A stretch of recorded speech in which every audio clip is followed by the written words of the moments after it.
Today what I'm going to be doing is I'm going to be seeing if I can take this natural sponge casting that I did just a little bit further, because as you can see this sponge did go really quite transparent, and what I want to see is if I can pop some colours in there so when it actually cures then it looks like it's a nebula or something like that. I don't know if it's going to work out, but I'm going to try. This is how it looked when I did the first one without anything in it, and what I'm going to add to it and then allow it to dry is some iridescent paints. And of course I'm using the Arteza iridescent paints because I love those.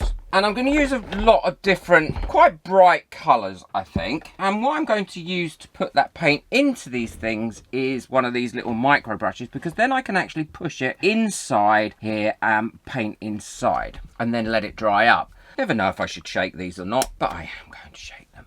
The first one I'm using is the Fiery Red, and don't worry, I will list everything that I use in the description below, and I'm just going to pop some bits in like that throughout, and I'm not going to do any particular set pattern or anything like that. And this is natural sponge, as I said before. I'll carry on and do that, and then I'll show you what it looks like when I've finished putting all the paint in.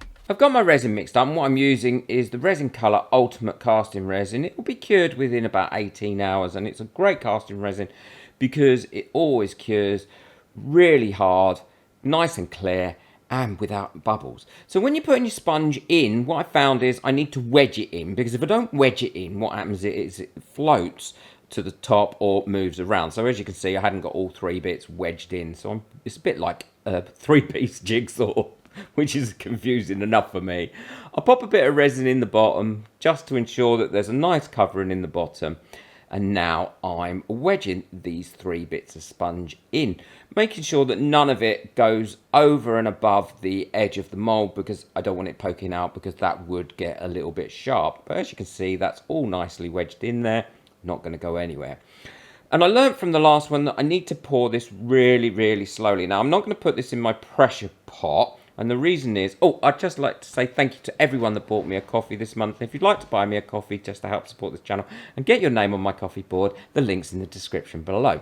So the reason I pour this really, really slowly is to prevent any trap bubbles. And I don't want to put it in my pressure pot because I don't want the pressure to compress the sponge in any way. I'd just like to say also a big thank you to all my members.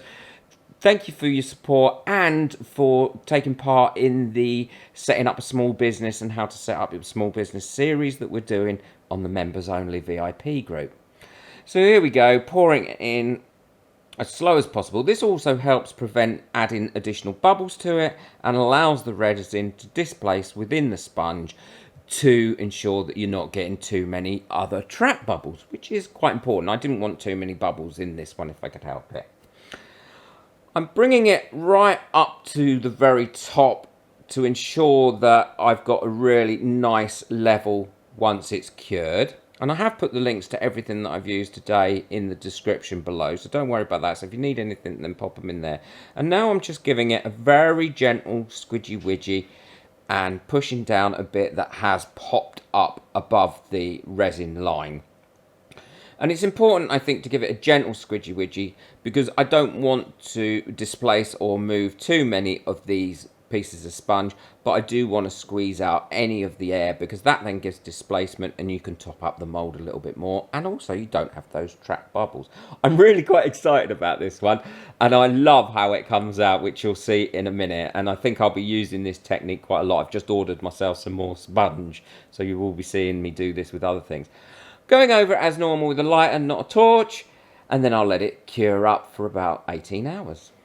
This one's cured up now, and I'm really quite excited about getting this out of the mould because I want to see what it's done. I mean, that was the original one, as I showed you before, and that one has cured, and I quite like it, but this is the one with the paint, so let's see. I do really like that. What you can see is just the colours that are in there. The mould is a bit past it now, unfortunately. I do need to order some more. I've used it so often. But I think letting the sponge disappear and having the paint in it, I think has given a really great effect. effect. I'm also going to have a go at making some drop earrings and some crystals with it as well to see how well they come out. And again, with this ultimate casting resin, you don't get any bubbles and it's lovely and clear. And I didn't put that in my pressure pot. Let me know in the comments what you think of that. I'm really pleased with it. If you'd like to become a member of this channel, then the link for that is in the description. Or alternatively, if you would like to buy me a coffee just to say thank you for all my experiments and to help support this channel, then the link for that is in the description below. I'm about £200 away from being able to get my 3D printer and laser cutter combined, which is going to open up a load more new projects for me going forward. Don't forget to hit that subscribe button and please boot that like button because that really does help the video get out there. Take care. Enjoy your resin. Bye.